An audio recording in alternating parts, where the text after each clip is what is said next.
Ce week-end, Milan s'est imposé 3-1 à Vérone. 5e victoire de suite pour les Milanais, toutes compètes confondues. Ils sont 2e de Série A à Milan. Ouais. Et pourtant, malgré des stats offensives plutôt flatteuses, tu constates que quand Giroud n'est pas là, c'est quand même assez compliqué pour celui qui le remplace. Oui, parce qu'on a eu le moment Luka Jovic qui, comme on l'avait évoqué, est très bon en super sub et marque des buts et peut être très intéressant quand on vient à pousser en fin de match et à mettre beaucoup de ballons dans la surface parce que c'est un attaquant de surface.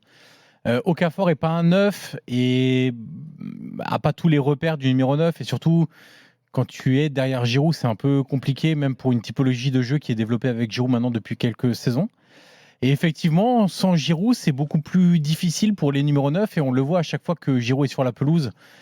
Il parvient à faire la différence, alors pas toujours en marquant, mais globalement, il fait quand même encore une très bonne saison. Quand on regarde ses saisons, c'est 14 buts, 18 buts, 14 buts. En fait, sur les 3 saisons qu'il fait, saison actuelle, c'est le meilleur buteur de Milan à chaque fois, y compris cette saison. Bien sûr.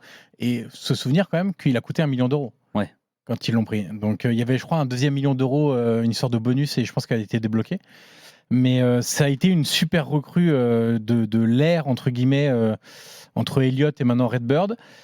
Et il y a aussi cette question maintenant de l'après, parce que cet été, il y a quand même de grandes chances ou opportunités, soit qu'il retourne en Première Ligue, soit qu'il aille aux États-Unis. Tiens, juste attends, on marque juste une pause. Juju, retour de Giroud en PL, t'y crois ou pas? Non. Non, Bon, pour moi, il ce ira sera la en MLS, MLS et okay. idéalement avec son pote Hugo Lloris à Los Angeles. Ah ouais, tu le vois là-bas, toi? De toute façon, il n'y a que 3 villes pour ce type de joueur-là. Il y a Miami, mais avec Suarez, Messi, etc. Busquets, Alba, le plafond salarial, il est explosé. Ouais. 2e, New York. 3e, Los Angeles. Les clubs de New York, c'est quand même pas génial. Il y en a un qui appartient au Citigroup. Ça rentre pas totalement dans la politique du groupe. New York Red Bulls, ça tire un peu la langue depuis pas mal de temps. Après vivre New York. Donc Los Angeles, ça semble assez crédible. Los Angeles, pas mal. Et donc le Milan va devoir se trouver un nouveau numéro 9 sans doute, peut-être même 2 parce qu'on ne sait pas si Jovic va rester. Est-ce qu'il offre assez de garanties? Pas certain non plus. Et ils vont devoir prendre un numéro 9 plus jeune, évidemment, qu'Olivier Giroud. Encore que s'ils trouvent le même type de joueur, pourquoi pas. Ouais, mais il est utile. Il est rentable. Il a été très utile. Il était gratuitement. Non, 1 million d'euros, donc gratuitement. Quoi. Oui, qui n'a pas 1 million d'euros.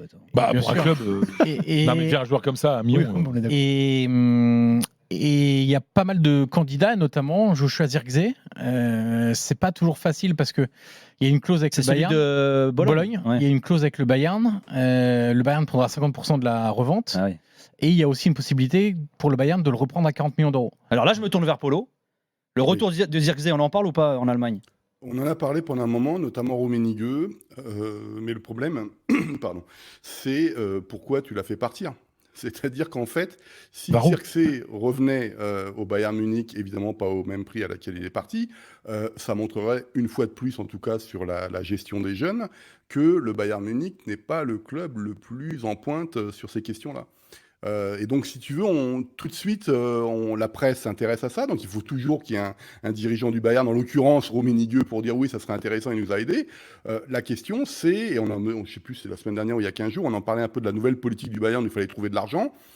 Zirkzee serait à peu près aux antipodes de la nouvelle politique qui doit être mise en place pour trouver de l'argent. Parce que si tu commences à payer des joueurs plus chers que tu les as vendus pour les faire revenir, ça devient un petit peu délicat. Donc voilà, on en est là. Moi, j'y crois, honnêtement, le retour de Zirkzee, j'y crois pas beaucoup. Dans les autres joueurs, il y a Sesco, qui est chez Polo aussi, Red Bull. Il y a aussi Jiménez, l'attaquant mexicain de Feyenoord. Typologie de joueur un peu différente. Zirkzee, c'est pas le même profil. Plus au jeu. Jiménez est beaucoup sur la grinta, sur l'agressivité, sur le pressing haut, etc. Sesco, c'est encore un autre type de joueur. Il y a Jonathan David aussi. Attends, ça parlait d'Iazice là aussi, là, je voyais là, de Lille. Oui, ça peut être l'opportunité. Un genre de complément de plus, fin non de contrat, genre de complément. Je suis pas certain qu'il fasse jouer neuf. Jonathan David aussi de Lille. Il a une si bonne cote comme ça. Ah bah attends, il fait une année 2024. D'accord. C'est incroyable. Bon.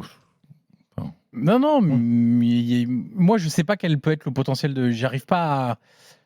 Avec ce joueur, j'arrive pas à comprendre vraiment quel type de joueur c'est et jusqu'où il peut aller, etc., etc.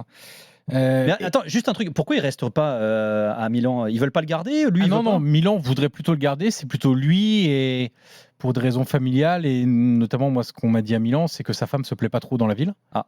C'est une ville un peu particulière, très dans l'entre-soi, etc. Donc c'est pas toujours très simple de. C'est très bourgeois, Très bourgeois, très dans l'entre-soi, et c'est pas toujours très simple de se créer des cercles d'amis, de connaissances, etc.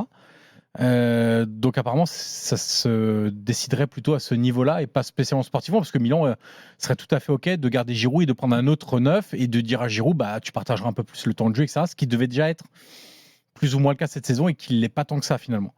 Et il y a aussi une autre option, c'est Camarda, le très jeune attaquant de Milan, 16 ans, qui vient d'avoir 16 ans. Le problème, c'est que pour signer son premier contrat pro, les agents, évidemment, ont senti le truc, réclament beaucoup d'argent. Et Milan, qui a une politique de transfert assez saine financièrement, qui ne veut pas se mettre dans des situations compliquées et pas exploser toutes les grilles salariales et tous les montants selon les différents statuts dans le vestiaire. On ne sait pas si ça va pour se faire et peut-être que Camarda ira chez Julien Laurens parce que Julien Laurens se récupère tous les bons joueurs, ce qui lui permet, lui, d'avoir des clubs qui vont loin en Ligue des Champions avec le travail par les autres. Avec plaisir.